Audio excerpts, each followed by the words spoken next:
Before the pyramids, before the pharaohs, there was only the river. 10,000 years ago, this land was wild, ungoverned, and merciless. A civilization was being born, but its birth would be soaked in blood. Two kingdoms, two peoples, one river between them, and endless war. What happened next would change the ancient world forever. Around 3200 BCE, Upper Egypt was ruled by powerful regional chieftains. The mace was their symbol of power and of brutal conquests. The Narmer palette, carved in stone around 3100 BCE, tells us everything. His name was Narmer, and he would unite Egypt through absolute force. Around 3100 BCE, Narmer marched north to swallow the Delta whole. Lower Egypt, the Delta, was a different world entirely. The Delta kings had ruled the north for generations, proud and untouched. Narmer's fleet moved north through the marshes, silent, disciplined, and deadly. The Delta scouts saw them first and ran. The battle for the Delta was ferocious. Thousands died in the dust. Narmer did not watch from behind. He fought at the front. The Delta king watched his world collapse and knew it was over. For the first time in history, one man controlled the entire Nile. He merged the two crowns, creating the double crown of a united Egypt. Around 3100 BCE, but the real story was far darker. The Narmer palette does not hide the truth. It celebrates it. Conquered villages were stripped, their leaders publicly executed. Every prisoner was counted, recorded, and claimed as royal property. Hierakonpolis was the cradle of Egyptian royal power. Archaeologists at Hierakonpolis uncovered a world frozen in time. Tomb Uj at Abydos revealed just how powerful these kings already were. The oldest writing in Egypt was not poetry, it was a tax record. From Memphis, Narmer now commanded the longest river civilization on Earth. Narmer was declared the living incarnation of Horus, God made flesh. One king, one river, one nation. Unity had a price no one speaks about. At Abydos, the royal tombs held a secret buried for 5,000 years. When a pharaoh died, his servants did not retire. They were buried with him. Archaeologists found over 300 sacrificial burials surrounding the royal tombs. They were fed, dressed in fine linen, and led calmly to their deaths. The living were no safer. An entire nation was conscripted to build. These were not slaves in chains, but they were not free either. In the Delta, resistance did not die with the battle. It went underground. Word reached Memphis. The Delta was stirring. Narmer taking out the dynasties. He marched north again, and this time he would leave no doubt. The Delta rebellion ended in fire. No one would challenge Narmer again. Narmer ruled for decades, but even gods grow old.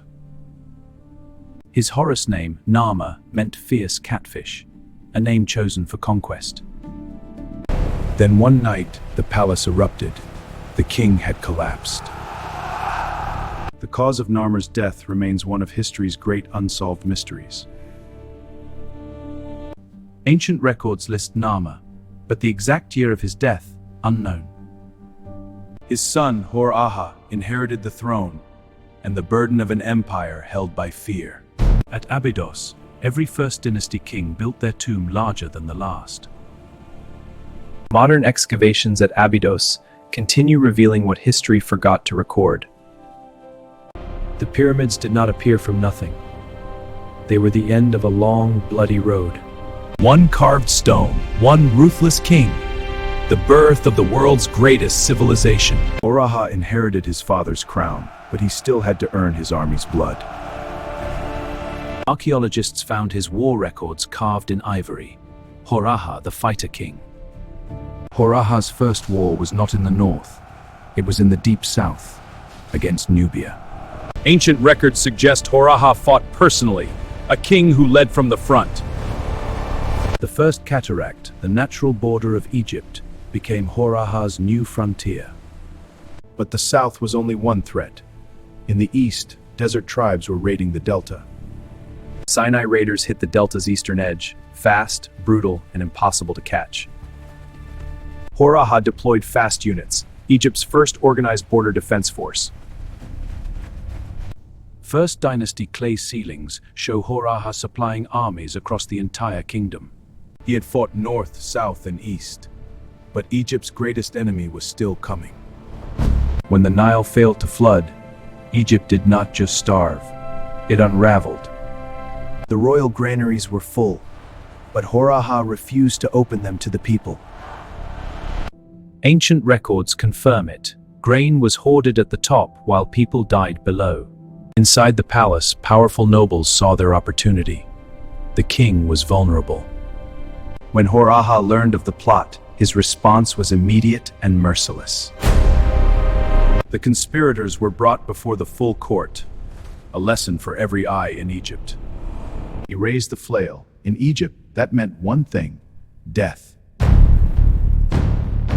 By morning, the court of Memphis had learned loyalty was not optional. When the Nile finally rose, the people did not thank Horaha. They thanked the gods. Egypt's kings did not just conquer, they traded across the entire ancient world. 700 Canaanite wine jars found in one royal tomb. Egypt was already a global power. Egyptian caravans crossed the Sinai regularly, trading gold, linen, and dried fish for copper. Lapis lazuli from Afghanistan, cedar from Lebanon, all inside Egyptian royal tomb. Byblos, the great Lebanese port, became Egypt's most important foreign partner. Foreign ambassadors brought gifts to Memphis and left with Egypt's protection. To protect its trade routes, Egypt built the ancient world's first naval patrol force. Rock inscriptions in the Sinai confirm it. Horaha controlled the copper mines personally. Memphis was now the center of the ancient world, but its darkest chapter was not yet written. Horaha ruled for approximately 30 years. Then even the fighter king fell silent. When Horaha died, 3 princes claimed the throne. Only one could survive. The palace ran with blood before sunrise. A coup was already underway. King Jus ibn Saqqara in Egyptian history. Wearing 4 gold bracelets, was found hidden in the wall. Jer launched 3 separate military campaigns, east, west, and south simultaneously. The western desert tribes had raided Egypt for generations. Jer ended it permanently.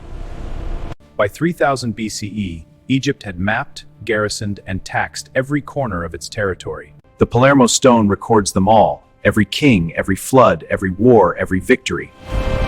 In less than 200 years, a collection of warring tribes became the most powerful nation on earth. King Ka was the last of the first dynasty, the final link to Narmer's bloody beginning. 8 kings. 200 years.